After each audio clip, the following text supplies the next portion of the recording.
अपने LinkedIn account पर SBI research की एक रिपोर्ट साझा की है। इस रिपोर्ट के मुताबिक पिछले 9 साल में मिडिल क्लास की इनकम 3 गुना बढ़ गई है। साथ ही राज्यों में आईटीआर जमा कराने वालों की संख्या में भी बढ़ोतरी हुई है। पूरी खबर डिटेल से समझते हैं। दीपाली नंदा के पास चलते हैं। बताएं दीपाली, एसबीआई रिसर्च की रिपोर्ट पर पीएम मोदी ने क्या क्या बातें लिखी हैं? देखिए, हाल ही में 15 अगस्त के मौके पर प्रधानमंत्री नरेंद्र मोदी ने लाल किले की प्राचीर से 2047 तक भारत विकसित राष्ट्र बन जाएगा, ये बात दोहराई थी। और अब एसबीआई की रिसर्च रिपोर्ट ने प्रधानमंत्री के इस दावे को और भी बल दे दिया है। रिसर्च रिपोर्ट में क्या कुछ कहा गया है ये मैं आपको बताऊंगी, लेकिन सबसे पहले ये बता देती हूँ कि प्रधानमंत्री नरेंद्र मोदी ने एसबीआई की इस रिसर्च रिपोर्ट को अपने लिंक्डइन अकाउंट पर शेयर किया है। और इस पोस्ट को शेयर करते हुए उन्होंने 2 से 3 बड़ी बातें सामने रखी हैं। प्रधानमंत्री नरेंद्र मोदी ने कहा है कि 2047 तक विकसित राष्ट्र बनने के रास्ते में भारत काफी तेजी से आगे बढ़ रहा है। और अगर फिलहाल की स्थिति को देखा जाए तो आर्थिक समृद्धि के नए युग के मुहाने पर भारत खड़ा हुआ है, जहां न सिर्फ मिडिल इनकम लोगों की आय बढ़ी है, साथ ही साथ जो टैक्स कंप्लायंस है वो भी बढ़ा है, जो कि भारत की आर्थिक समृद्धि की तस्वीर को बयां करता है। अब अगर एसबीआई रिसर्च रिपोर्ट की बात करें, जिसका हवाला प्रधानमंत्री दे रहे हैं, तो उसमें मुख्य तौर पर इस बात का जिक्र किया गया है कि बीते 9 सालों में लोगों की आमदनी की बात करें, खास तौर पर मिडिल इनकम ग्रुप की बात करें, तो इनकी आमदनी 3 गुना तक बढ़ गई है। 2013-14 में 4.5 लाख से कम थी ये आय, जो अब वित्त वर्ष 2022-23 में 13 लाख रुपए तक पहुंच गई है। साथ ही साथ ये भी कहा गया है कि जो आईटीआर दाखिल करने में उत्तर प्रदेश सबसे आगे है।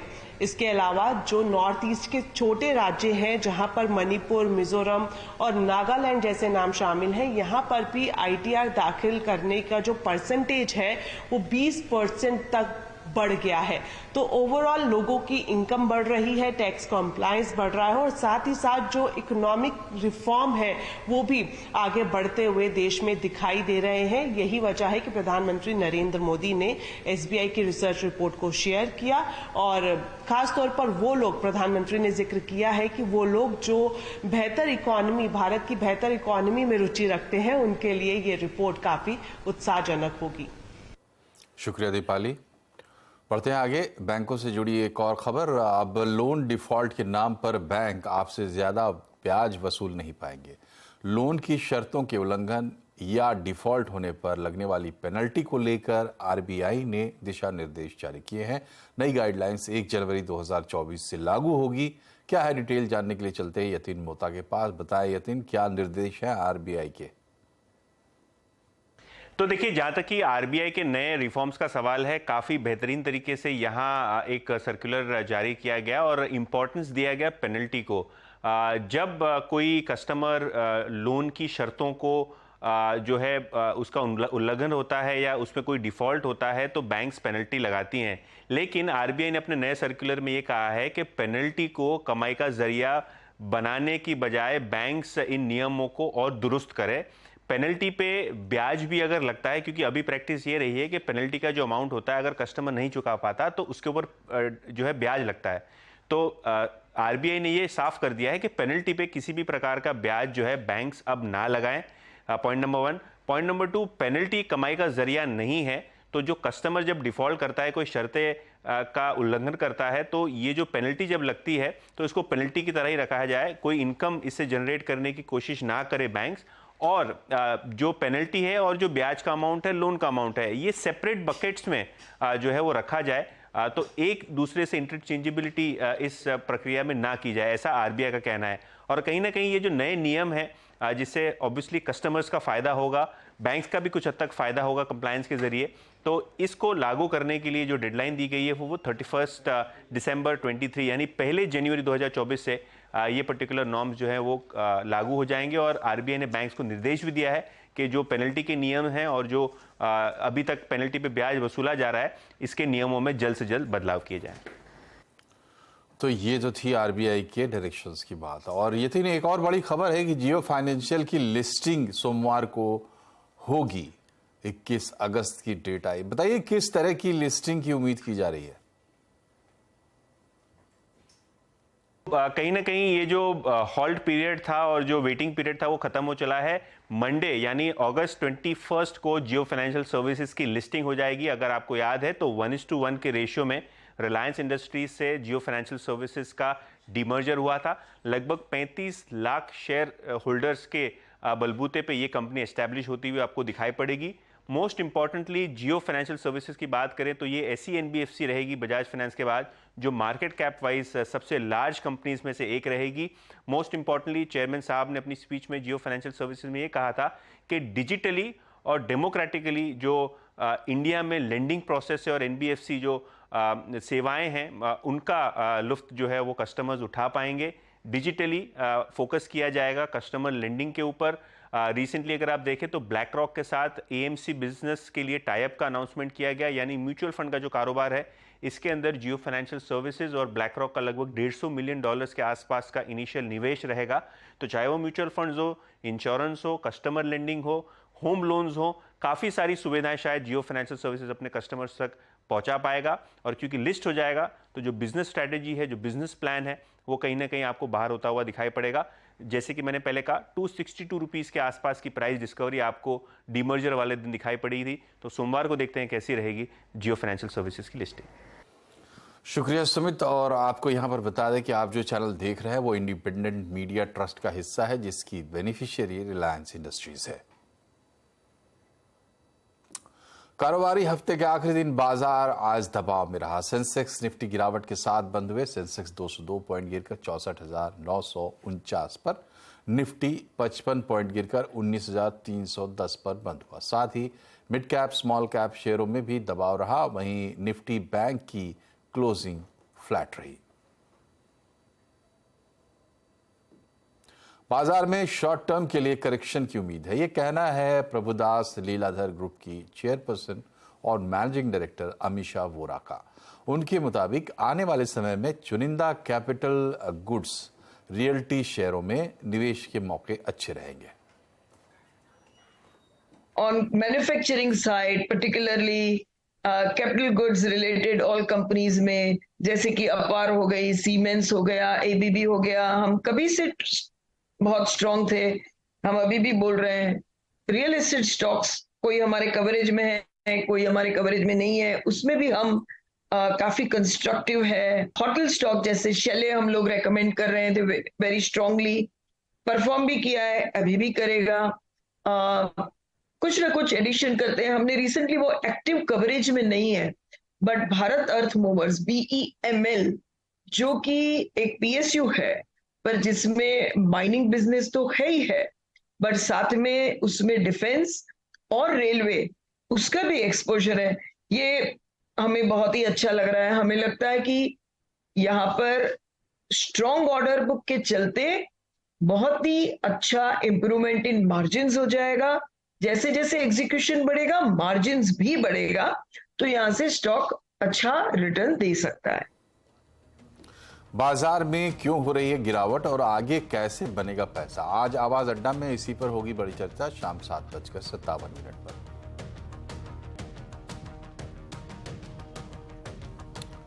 बारिश, बाढ़ और लैंडस्लाइड से हुई तबाही को हिमाचल सरकार ने स्टेट डिजास्टर ऐलान कर दिया है। साथ ही केंद्र से मदद भी मांगी है। हिमाचल में फिलहाल मौसम कुछ खुल गया है मगर बारिश से हुई तबाही इतनी भयानक है कि जिंदगी पटरी पर आने में बहुत वक्त लगेगा। इस बरसात में हिमाचल में 330 से ज्यादा लोगों की जानें जा चुकी है। राज्य में अभी तक करीब 10,000 करोड़ से ज्यादा की संपत्ति के नुकसान का अनुमान है।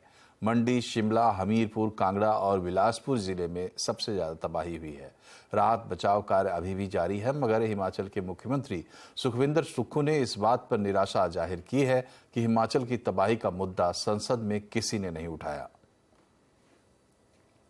मैं हिमाचल से चुने हुए सारे चारों सांसदों से ये पूछना चाहता हूँ कि इस राज्य में इतनी बड़ी आपदा आई है और पार्लियामेंट सेशन लगा है, आप राजनीति करने की बजाय वहाँ से हमें अंतरिम मदद बनाने के लिए आज तक क्यों नहीं मिले?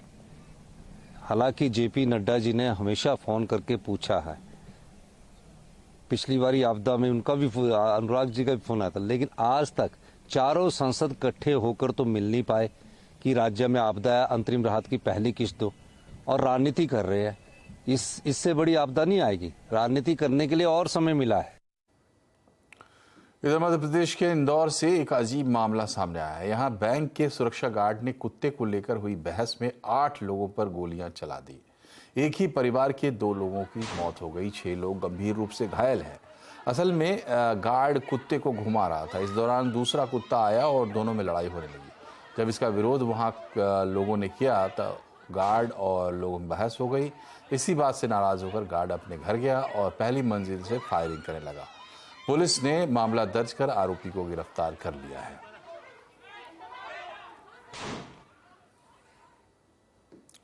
भारत का चंद्रयान 3 लगातार अपने मिशन की ओर बढ़ रहा है। आज का दिन भी चंद्रयान 3 के लिए काफी अहम था। आज विक्रम लैंडर को डी-बूस्ट किया गया, जिससे उसकी रफ्तार धीमी हो गई है। अब चंद्रयान 3 का लैंडर चांद से केवल 113 किलोमीटर दूर है, जिसे धीरे धीरे चांद के और करीब पहुंचाया जाएगा और 30 किलोमीटर की दूरी पर लाया जाएगा।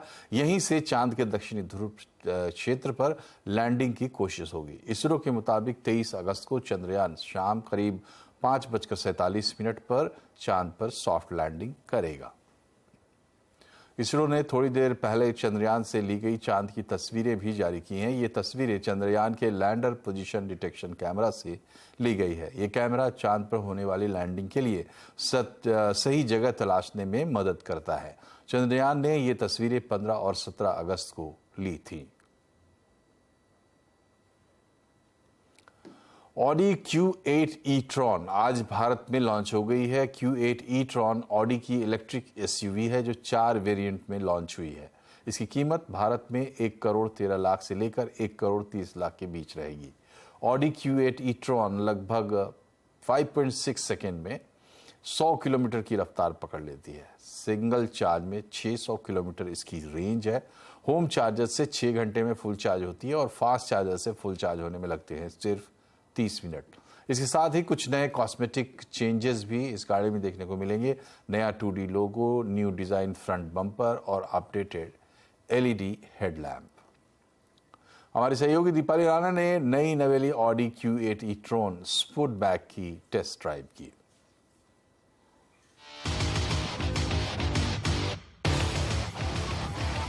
Q8 e-tron में आपको 8 एयर बैग्स मिलते हैं, tyre pressure monitoring system, lane departure warning, isofix child mounts, 360 degree camera मिलता है, पार्क असिस्ट प्लस। तो डिसेंट लिस्ट ऑफ सेफ्टी आपको मिलती है इस गाड़ी में। बात करें परफॉर्मेंस की तो ये 0 to 100 km/h की जो स्पीड है वो 5.6 सेकंड्स में हासिल कर लेती है। पहले 5.7 सेकंड्स का टाइम लेती थी, इससे 1 सेकंड क्विक ये है। 206 km/h की आपको इसमें टॉप स्पीड मिलती है। ये quattro all wheel drive system से लेस है और इसमें आपको अडेप्टिव एयर सस्पेंशन मिलता है, यानी रोड कंडीशंस के हिसाब से ऑटोमेटिकली जो सस्पेंशन है वो एडजस्ट हो जाता है।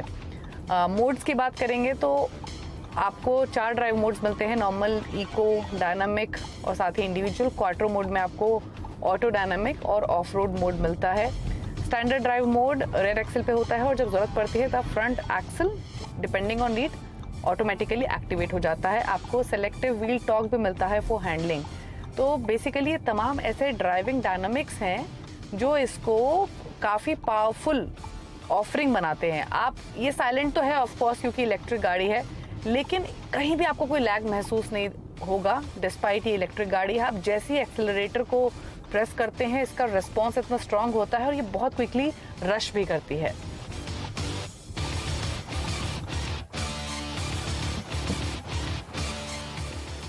अब बात करते हैं चार्जिंग की तो आपको Q8 e-tron के साथ Audi 22 किलोवाट का AC चार्जर दे रहा है जो कि 170 किलोवाट DC फास्ट चार्जिंग को भी सपोर्ट करता है। 22 किलोवाट के चार्जर से चार्ज करेंगे तो विद इन 6 आवर्स आप इसको 100% चार्ज कर सकते हैं। 170 किलोवाट DC फास्ट चार्जर से चार्ज करेंगे तो ये 31 मिनट्स का टाइम लेगी 10 to 80% चार्ज होने के लिए।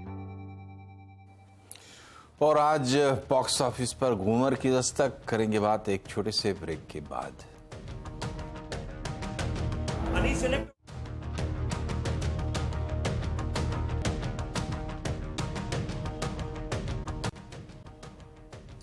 ब्रेक के बाद एक बार फिर से आपका स्वागत है आवाज समाचार में। इस हफ्ते क्या रहा टेक जगत में खास, बता रही हैं हमारी सहयोगी शिबानी घरत। अभी सभी एप्पल फैंस को आईफोन 15 का इंतजार है। लीक्स के मुताबिक ये लॉन्च सितंबर में एक्सपेक्टेड है और एप्पल के नेक्स्ट लॉन्च इवेंट के दौरान, और ऐसा माना जा रहा है कि आने वाले आईफोन 15 सीरीज में एक नई चिप का इस्तेमाल होगा जिससे डेटा ट्रांसमिशन स्पीड जो है या फिर data transmission rate will be faster than the existing iPhone models. इसी के साथ साथ एक रिपोर्ट का ऐसे मानना है कि एप्पल अपनी प्रोप्राइटरी लाइटनिंग पोर्ट जो है, जो सारे डिवाइसेस में फिलहाल फोन्स में मौजूद है, उसे ड्रॉप करके आने वाले दिनों में एक universal USB type C port अपने 15 सीरीज के साथ इंट्रोड्यूस करेगा। अभी रोबोटिक्स जो अब तक एक स्काई-फाई फैंटेसी हुआ करता था, जिसे हम मूवीज में देखते थे, it's not a fantasy anymore, it is rapidly evolving into reality. अपना पहला Xiaomi साइबर डॉग 2021 में अनवेल करने के बाद जो एक रोबोटिक डॉग था, Xiaomi ने साइबर डॉग 2 इसी हफ्ते इंट्रोड्यूस किया है, जो एक स्लीकर स्मार्टर वर्जन है अकॉर्डिंग टू Xiaomi। इनफैक्ट इस कंपनी ने इसी हफ्ते इस कुत्ते का वीडियो रिलीज किया जो अमेजिंग एजिलिटी शोकेस करता है for a robo dog. It can do all sorts of tricks, जैसे बैकफ्लिप्स जो कई कुत्ते कर सकते हैं, स्केटबोर्डिंग जो एनहांस स्किल वाले कुत्ते कर सकते हैं, प्लेइंग फेच, सभी कुछ ये साइबर डॉग 2 कर सकता है। अभी सैमसंग के flagship foldable devices Samsung Galaxy Z Flip 5 और सैमसंग गैलेक्सी Z Fold 5 जो मेड इन इंडिया फोल्डेबल्स है, वो अगस्त 18 से इनफैक्ट सेल पर जाने वाले हैं। ये इनफैक्ट जो सैमसंग गैलेक्सी Z Flip 5 है वो इस बार एक लार्जर आउटर डिस्प्ले के साथ आता है। It is a pocketable device. जो आउटर लार्जर डिस्प्ले है उसका नाम है फ्लेक्स विंडो। इसी के साथ साथ Samsung Galaxy Z Fold 5 is position as an ultimate productivity power house. दोनों डिवाइसेस की कीमत इनफैक्ट 99,999 रुपीज और 1,54,999 रुपीज से रिस्पेक्टिवली शुरू होती है। 23 साल का एविड गेमर श्वेतांग पांडे, इस बंदे को इनफैक्ट IQOO का फर्स्ट गेमिंग ऑफिसर यानी CGO बनाया गया है। He was selected following a 3-month selection process. अभी श्वेतांग एक कानपुर का रहने वाला है और इसी के साथ साथ 60,000 एप्लीकेंट्स ने इस रोल के लिए अप्लाई किया था। अभी ये जो प्राइमरी गोल या फिर ऑब्जेक्टिव है CGO का, वो कंपनी को मदद करेगा to redefine their gaming engagement and experience. ये इनफैक्ट कोलैबोरेट करेगा कई सारे टॉप गेमर्स के साथ जो देश में मौजूद है और 6 महीने की इसकी तनख्वाह होगी 10 लाख रुपए। अभिषेक बच्चन और सयामी खेर स्टारर फिल्म घूमर आज सिनेमा घरों में रिलीज हो गई। ये फिल्म एक स्पोर्ट्स ड्रामा है। इसमें एक होनहार खिलाड़ी के स्ट्रगल की कहानी दिखाई गई है। फिल्म में सयामी इंडियन क्रिकेटर का रोल प्ले कर रही हैं। अभिषेक क्रिकेट कोच की भूमिका निभाते हुए नजर आएंगे। आज आर बल्की के डायरेक्शन में बनी इस फिल्म का लोगों को काफी इंतजार था। इसी के साथ इस फिल्म का review cricket commentator Harsha Bhogle ने भी किया है। उन्होंने ट्विटर पर लिखा है कि एक क्रिकेट फिल्म घूमर से आकर्षित हुआ। इसमें मेरे जानने वाले लोग थे, सयामी खेर, जूनियर बच्चन, और इसे बनाया बल्की ने। काफी दिनों के बाद बॉक्स ऑफिस पर एक बार फिर नोट बरस रहे हैं, वो भी बॉलीवुड फिल्मों के लिए। एक तरफ गदर 2 बॉक्स ऑफिस पर धमाल मचा रही है, दूसरी तरफ OMG 2 भी काफ़ी अच्छा परफॉर्म कर रही है। इन दोनों फिल्मों को रिलीज हुए लगभग 1 हफ्ता हो चुका है और इनका जलवा अभी भी बरकरार है। वहीं कमाई के मामले में गदर 2 ने अब तक लगभग 258 करोड़ का कलेक्शन कर लिया है। जल्दी ये 300 करोड़ के क्लब में शामिल हो सकती है। भले ही अक्षय की फिल्म OMG 2 का कलेक्शन गदर 2 से कम हो, पर इसे भी दर्शकों का काफ़ी प्यार मिला है। इसका कलेक्शन 100 करोड़ के करीब पहुंचने वाला है। इस वीकेंड पर इन फिल्मों की कमाई में बड़े उछाल की उम्मीद रखी है। खड़े होकर और खड़े हो तो नहीं, जब खड़े हैं तो खड़े ही हैं, खड़े होकर ऑब्जेक्शन बोलिए। खड़े खड़े आपत्ति है महाराज। और इसी के साथ बुलेटिन में फिलहाल इतना ही, लेकिन खबरों पर अपडेट रहिए और जुड़े रहिए CNBC आवाज से ट्विटर, फेसबुक और YouTube के जरिए। नमस्कार।